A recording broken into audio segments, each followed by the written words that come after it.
Let's talk the Met Gala, dandyism, and black dandyism. I'm looking for somebody I can call. Looking for the only one I can get my own. Tell me that it's true. Welcome back to another video. If you love thrifted, secondhand, and vintage fashion taken to another level, then you're in the right place, guaranteed. Today's video is covering the 2025 Met Gala's theme of Tailored for You, and the accompanying exhibit called Superfine, Tailoring Black Style, which is highly inspired by dandyism and, being more specific, black dandyism. So we're going to cover what is a dandy, what is a black dandy, who are some dandies, and can women be dandies? We'll talk about it. But before I get into the video, I wanted to talk about a few things. So we are at 985 subscribers. So we have, 15 more subscribers to go before we hit 1K. When we hit 1K, I am giving away the shopping spree. So what that would be is I would pick one of you guys. I will give you more details on how to enter the giveaway when it's time, but I would pick one of you guys and you would go on my website and pick out something that you like, or go on my Poshmark or eBay. You'll pick items that will equal up to $350, so $350 off of all of those platforms. Or even if you wanted to stay on my website and pick out like a mystery box or a couple of mystery boxes and some items from the vintage closet or some items from the home section or some items from the artist collection, you can do any of that. The exclusion is the styling service. I am not gonna include that because that is a lot of work. I just wanted it to be just clean and simple for you guys. So that is the giveaway, and we'll talk more about it when I hit that 1K. I had the pleasure of styling a photo shoot this week. Styling a photo shoot was not on my bingo card for this week at all, but it happened so smoothly and seamless and everything flowed. So if you watched my vlog, you got some insight on I'm helping out a group of creatives, but that stemmed into another photo shoot. And I met this amazing person. Her name is Switch, and she's a model. So she invited me to be a stylist on her photo shoot, and she came over and we did a fitting, which will be Wednesday's video. And the photo shoot, the behind the scenes of the photo shoot, will be the following Sunday. So stay tuned for that. And also stay tuned to the end of this video because I will be showing you a sneak peek of the fitting as well as a sneak peek of the photo shoot. So definitely stay tuned to the end so you can see that. So with all that said, let's get into this video. So like I was saying earlier, we are talking about the theme for the Met Gala, which is Tailored for You. And we're talking about the inspiration behind that, which is hugely inspired by dandyism. And like I said before, more specific, black dandyism. So if you want a more in-depth deep dive information on black dandyism, a great book to check out if you love reading is a book called Slaves to Fashion, and I'm gonna get the complete title because I don't want to mess it up. The title is Slaves to Fashion, Black Dandyism, the Styling of Black Diasporic Identity and it is by Monica L. Miller. I believe she has her hands in this Met Gala as well, I guess giving information and making sure that people understand what is black dandyism. So kudos to her, and definitely check out her book. First, we have to define dandyism and what is a dandy, right? A dandy, traditionally a man, is someone who puts a lot of care into their appearance, their style, manners, all of that type of stuff. But it's not only just about clothes. It is about a lifestyle of sophistication, wit, and also being independent of societal norms. So a dandy is trying to pretty much is not fitting into that typical box of what is traditional. So that is a dandy. So when you think about black dandyism, it is taking that definition of being a dandy, right, but adding a deeper layer to it. And it is pretty much when black people, specifically black men, adopt that style and remix it and stylize it in a way that it becomes very powerful and very political and cultural driven, I would say. And this derives from pretty much how a lot of black men would and still do, and black people in general, dress up to pretty much deflect the racial stereotypes that are put on us, right? And to pretty much take back that dignity, that humanity that a lot of that society sometimes strips us of, or especially back in the day stripped us of. This reminds me of a time when I used to work for my previous employer, and we were having like a team building week or activity, and something came up in that conversation, in that discussion of how your appearance plays a huge part in how people perceive you and how serious they take you. And one of my coworkers was pretty much saying, why is that even an issue? Why do that even count? A light bulb went off in my head, because at that time my style was very heavily like suiting and a lot of tailoring and things like that. And a light bulb went off in my head, because at that time I was also wanting promotions, wanting to be valued, and I wasn't feeling like I was getting that. So when she said that, it dawned on me that a lot of people don't even have to think about that, don't even have to second guess that your appearance will make people take you serious, especially if they're looking at you just because of the color of your skin or something like that.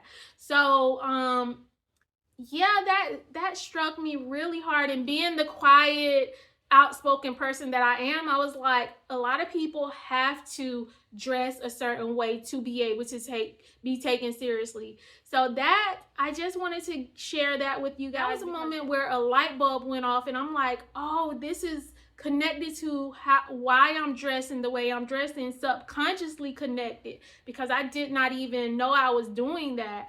So that is just a little insight. We talked about what is dandyism and what is Black dandyism. Now let's discuss who are some dandies.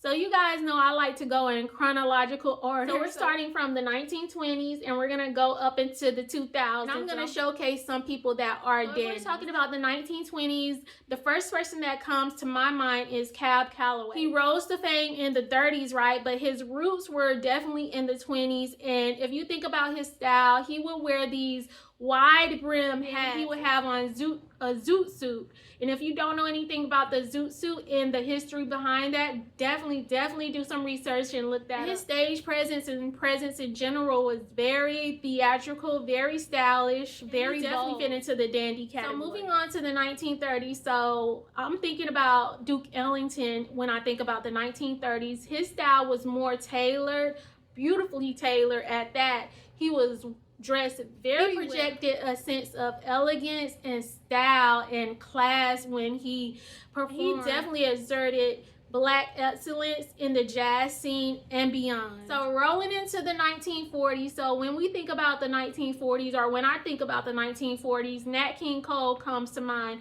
His tailored tuxedos, his sleek look, his very polished look. That is pretty much how I can describe Nat King Cole.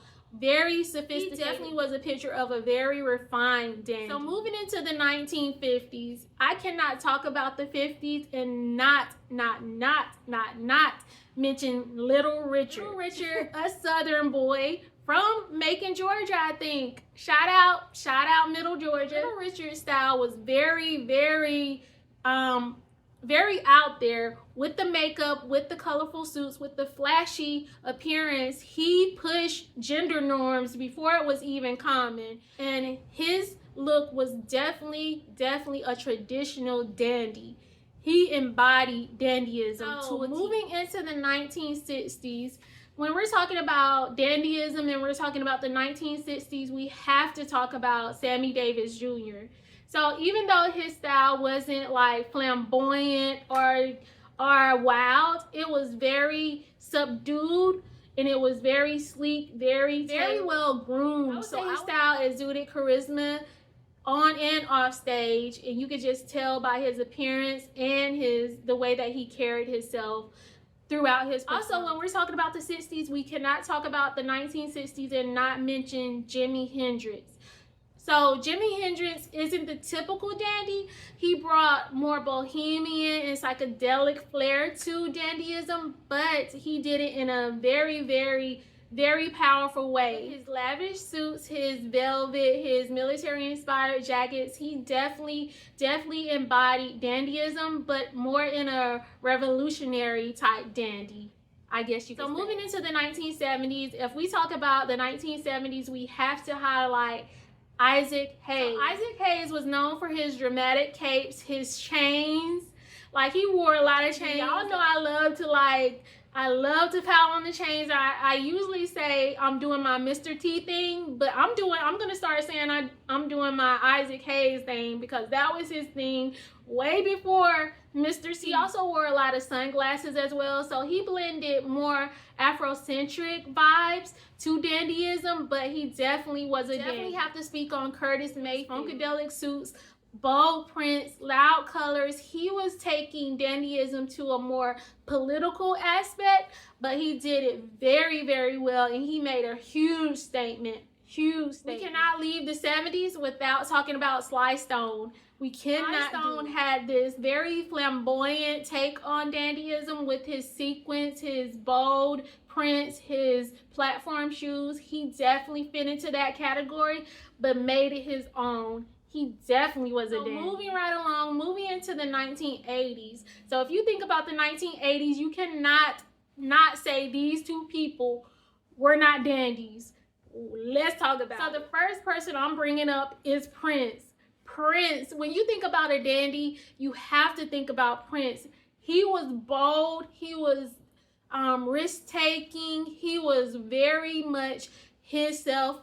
He knew his identity, he knew who he was as far as when it came to fashion. You cannot not talk about dandyism and not arguably he is one of the most, or he was one of the most iconic dandy of modern times. It just is with his lace, his ruffles that he would wear, androgynistic, and that was way before his time, way before it became more common to kind of blur those lines in between genders. He did it. And people thought he was weird, thought he was crazy, but he was very fashion forward. He definitely redefined Black masculinity through his fashion. So like I said, when talking about the 1980s, you cannot leave out these two people. So we talked about Prince. Now we have to talk about Michael Jackson. So Michael Jackson, we're talking about that military attire, that one glove, those fedoras, definitely put him in the category of being a dandy. Even his earlier outfits in the 80s with his tuxedos and his suit and tie definitely landed him on the dandy list. Definitely. And he just grew and grew in the category of being a dandy by just understanding who he was and didn't veer from that ever.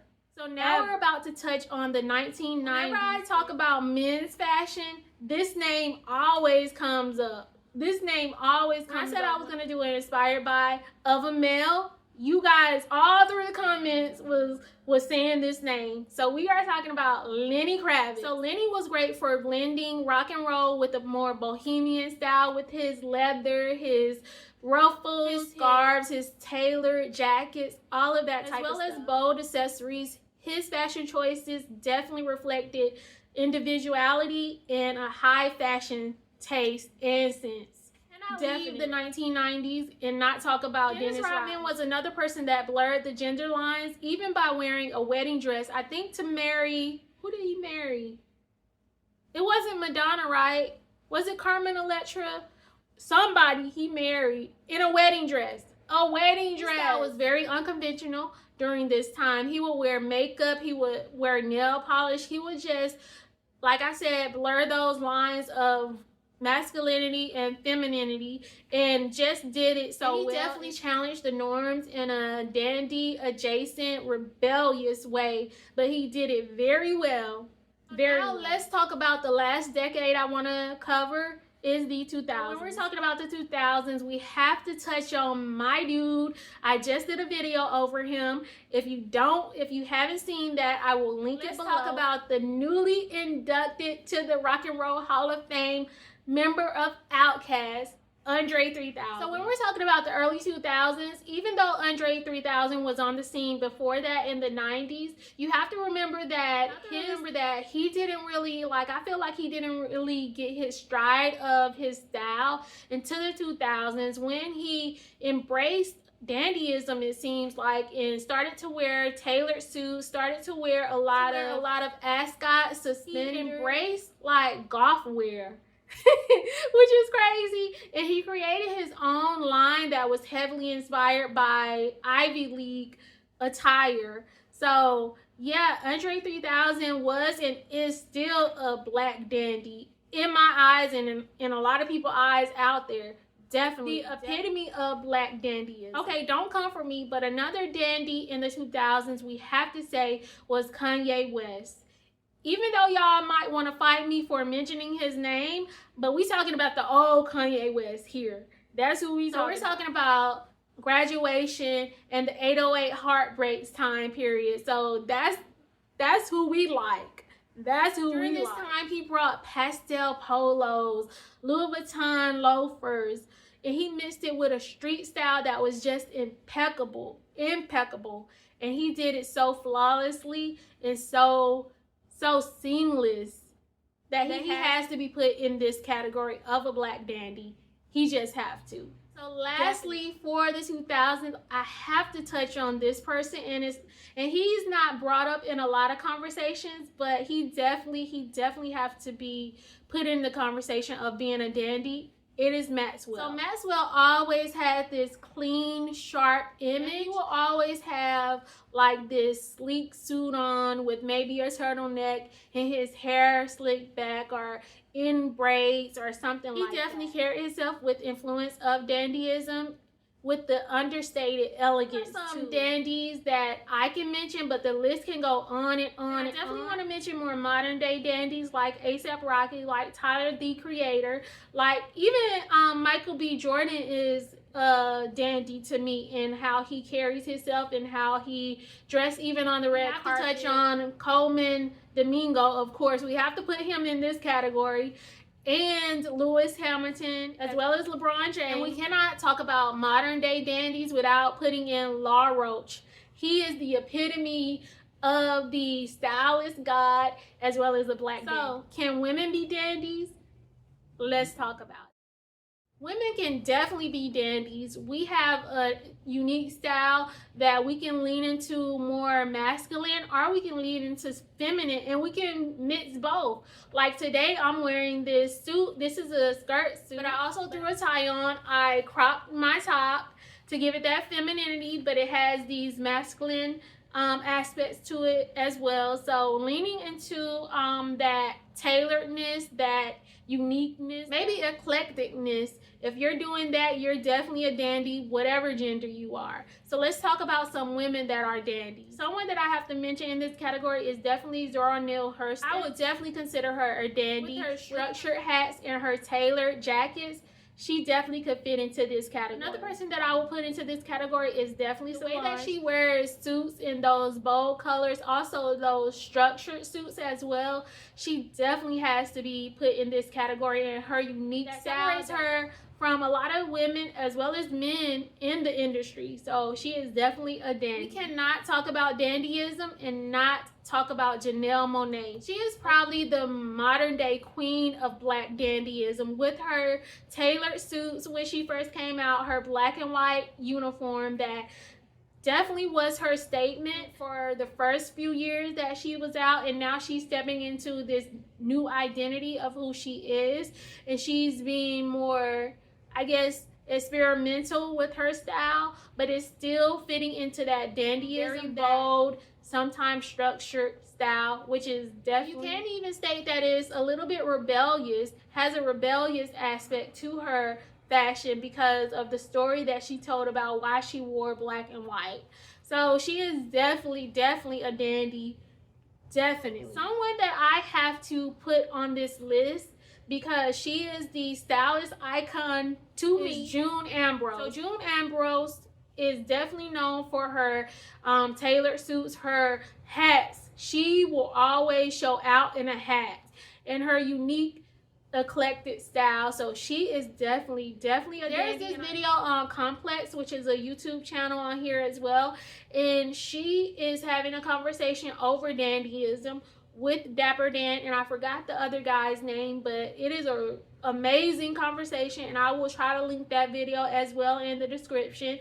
And she was questioning, was she a dandy, and I definitely say yes to that. She is definitely a dandy. Definitely. So those are some women that I definitely would put on the dandy list, and I would even put myself on that. I have this kind of rebellious style to me, and I love suits, I love tailoring, I love blending masculine with feminine, I love color. So yeah, I would consider myself a dandy as well. So we cannot end this conversation about dandyism and not talk about the ultimate dandy, who is Andre Leon Talley. I myself think that this gala is they're not to Andre Leon Talley because of his contribution to Vogue, and how he was a huge presence in the fashion industry and paved the way for a lot of us. And his bold choices with wearing capes and colors, and his suiting and tailoring was just impeccable. He was definitely a dandy. There was a documentary on him on Netflix, and I would advise you, if you want to learn more about Andre Leon Talley, to watch that documentary. And he was a Southern boy as well, but definitely check it out. So yeah, I hope you guys enjoyed this video covering the Met Gala. What is a dandy? What is a black dandy? And like I said before, if you want to know more information, there's a lot of books out there about black dandyism and about dandyism in general. So if you want to learn more, definitely check those out. Remember to like, comment, subscribe. We're on that way to hitting that 1K. Also share. If you know anyone who likes this kind of content, loves fashion, loves sustainability, definitely share this with them. I'm about to show you guys a sneak peek of the behind the scenes of the fitting, as well as the behind the scenes of the photo shoot that I just did. So I hope you enjoyed that. Have a good night, have a good day, have a good week, have a good weekend, have a good weekday, and I will holler at you guys later. Yeah. So that one is a yes.